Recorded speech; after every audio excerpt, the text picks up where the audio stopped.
into our day-to-day life. So when you wake up, you know that you're not going to explode, right? What's this? It's Mike. Yeah. Yeah, Mike. They record the conversations. So you know that when you wake up in the morning, you're going to go downstairs and have a cup of coffee. You know where your coffee is? You know where the coffee machine is? I can't. You don't know that? Well, I don't have a downstairs. Okay, so first floor? No, I don't have a first floor. Ground floor? Well, I have a floor. Okay, a floor. So you do realize that you use your rationale and logic that you will wake up, go make a cup of tea. You know where the tea is, you know where the kettle is, you know where the water is, yeah? So you don't wake up and say, oh, maybe I'm in the matrix. Maybe this is not even real. Maybe there is no such thing as water or tea. So you use your rationale and logic to come to conclusions. Why don't you do the same thing by deducing? What I would like to say is that it's a shame there's been a pandemic. It's affected a lot of people in a lot of ways. Yeah. And although I'm probably standing a little bit close, which isn't really respectful, because you never know who carries the virus. Okay. But I've had a good pandemic. Okay. I live on my own. Because I can't go anywhere, you know, for prudent reasons, because of the pandemic and the restrictions. I've been very busy at home for a year and a half, every day working away, and so I've had one of the best 1.5 years in my life. Really? So you like spending time alone? I've really enjoyed it compared with when I've been living with my partner. Okay. So I'm very pleased to see you happy. 100%. I'm just telling you how I've adapted my life. Because, you know, the percentage of most people's life that's going to be ridden by a pandemic is relatively small percentage. But that's just life, you know, there's no guarantees. A lot of people are never going to have a pandemic. We've had it, it's just this thing that you have to deal with. And hopefully, for most of us, it'll fade away into oblivion, and eventually we'll forget all about it. But would that really happen? Because the atoms that you're talking about, are atoms blind processes?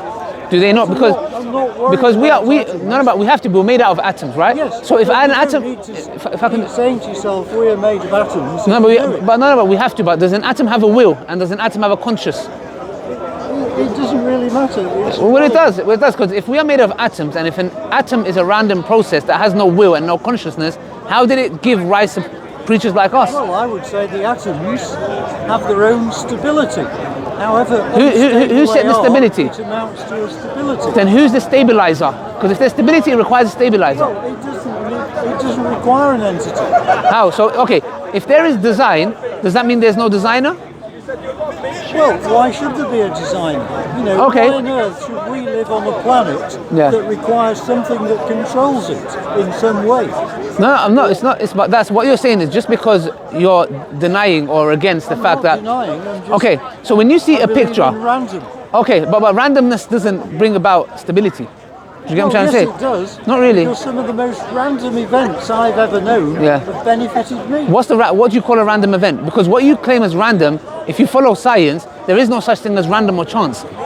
Well, when something fell from a building and nearly hit me, I felt quite pleased. But who said that it didn't hit me? But who said that was random?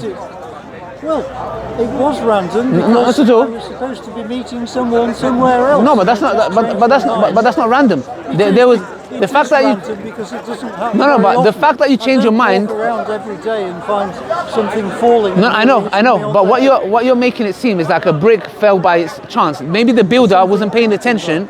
No, there's factors. The builder wasn't paying attention. Therefore, he dropped the brick. You made a split-second decision, which caused you to be delayed. That brick dropped right in front of you, and not on your head. So it wasn't. So many random things. But that's not random. Another time a wall collapsed just as we walked past it. But how is that random? Well, it's good because one, it educates and informs you about how close you can be to random events that could wipe you out. But we don't believe that to be random. Well, you may not. Because you don't know the bad design of the builder, isn't it? No. It's basically it's not random. Well, it is. It doesn't happen very often. Will you believe me if I told you that building, is built by some wind and some rain and some.